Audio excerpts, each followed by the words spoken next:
Welcome back. As always, if you haven't been with us before, you can go to our Facebook or webpage to find out what it is that you've missed. And sadly, this is almost the second to last episode before the season finale, but we still have a lot in store for you for this today. Now, up next, a day in the life of someone special. I mean, you've had honey before. You probably know of bees. Have you ever thought of a beekeeper and what they do for a living? Let's take a look at a day in the life of a beekeeper.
Hello, I'm McCarthy. I am a beekeeper, and I've started this industry for some time ago, right from 1962 till now. And so far now I have about almost 185 hives.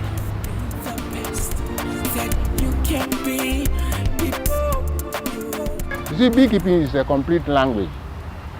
It's a theoretical language between you and your nature, the bees. So all goes into a science. There are some signs I can make now as I'm sitting down here. I can have a sign, and when a bee is moving, or I have something with me, when a bee is moving, you run down, you go around and comes to me. Just who? Because he have said something from me, or he have sent something here. So when you have that, you know all those hidden agenda, you can tap bees. You can tap them, they will come. So you just attracted them one Yes, day? you can attract them without talking. It is a sign. We have a method to attract them, and they will come in abundance. Now, I also know that bees are wild and you can domesticate them. How do you do that? You see, the father like the son like the father. Whatever is in you, you know, we have something naturally, a vibrations from every human being. When you see, there are some people, when you see that they are very, very angry tapped. Why is it so? There are some spirit in them. Their negativity is higher than their positivity. That's why they are growing that level. So when you have that kinds of a human feeling or something which is very, very attractive spiritually, virtually, all those nature, they come closer to you. When you are not wise, even a snake will be passing, it will pass in a very slow motion and go. But when he knows that, he feels the sense that you are carnivorous, you fast with speed, and when you attempt, it strikes you. So all depends on you personally, your background in spiritual aspect. Now, why would anybody become a beekeeper? To be a beekeeper is a very wise subject and a very sensitive thing. For those who knows, because bees, already I've told you that I can use bees to multiply my income. Why? Because they are abundant. And when you listen to them or you discipline them or you go according to their destiny, they'll feed you with whatever you want. And beekeeping, it developed the roller, it's not for the city. City is already developed with artificials. But when you go to the local zones, they have nothing. And the shortest course or the fastest getting money is when you go to beekeeping, they will help you. If you are my wife, my children, and you are here alone, how much can you weed and have all these acres of land weeding? How many can you weed? But when you turn it to beekeeping, you use all the bees to attract money, and it will give you abundance. You get more honey, you get so many things, byproduct from them. What kind of byproducts do bees produce besides, well, what kind of byproducts do they produce? You see, when you harvest the honey, you approach the hives like this. You have only 3 aims. You get the honey, you get the propylene. What is that? That propylene. It is a type of a glue. When the hive is, when you set up the hive and you attract them in, they will come and inspect the whole hive and see. What they don't want is when they enter, they don't want to see any light inside the hive. It's all dark. They like dark place. So all the holes, especially the Kenyan taps, we have some top bars. Those top bars, the joints of the top bars, all should be glued. They have their own methods of sealing the whole place. And by doing that, that type of propylene is prepared by them, and they do it. That is medicinal. They are using in sense of just protecting the intruders and any other lightning to the hive. But in other words, we human beings, when we take it, it becomes medicine. That is propylene. It's used for so many purposes. But when you take the honey after the extracting, you extract it, you get the honey. That is sweetener. We have another wax. The wax, you process it and extract wax from it. It's refined. When you refine it, it looks like gold. That's where the money lies. Pure gold. And those golds is used for so many purposes. All the woman cosmetics is for that.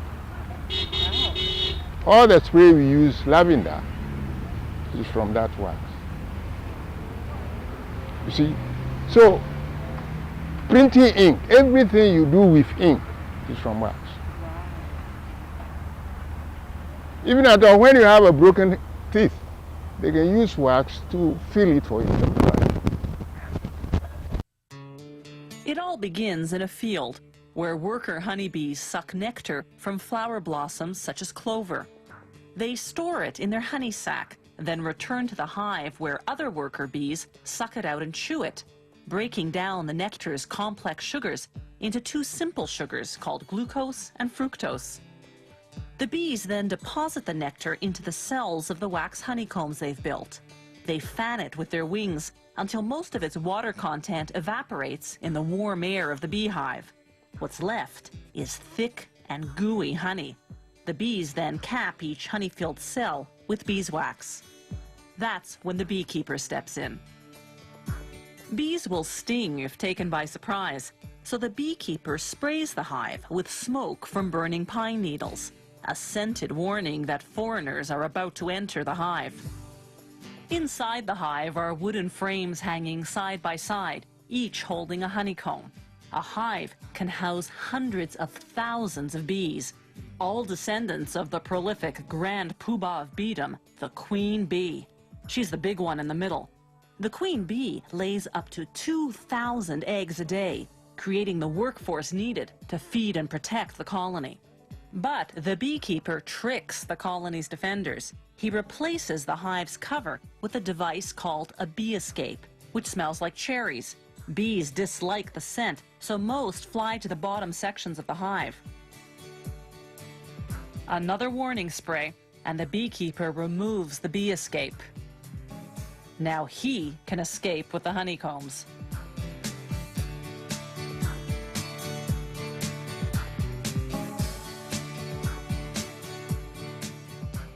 Inside the honey factory, I was honestly so impressed at how bees operate. It's a whole different life.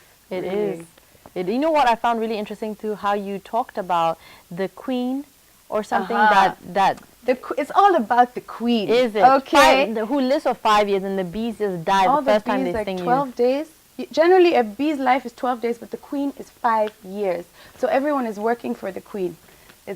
That's You how know, it's guys, supposed to I actually be. couldn't go to that interview because I just don't like bees. First of all, I believe I'm allergic to them. I've never been stung before, but it looks painful, it sounds painful, and I just don't like the zzz. And that's the one thing he was saying, though, as long as you're calm in your But I heart won't and be you're calm. a good person, I they am, though. won't sting you. No, I'm so a it good says person, a lot I'm afraid. about people and how they are. Imagine. So if you get stung, well, it means you're a bad person. No, but you obviously you freak them out. Yeah, it's It's fear. every It's called fear. Yeah. Well, who knows?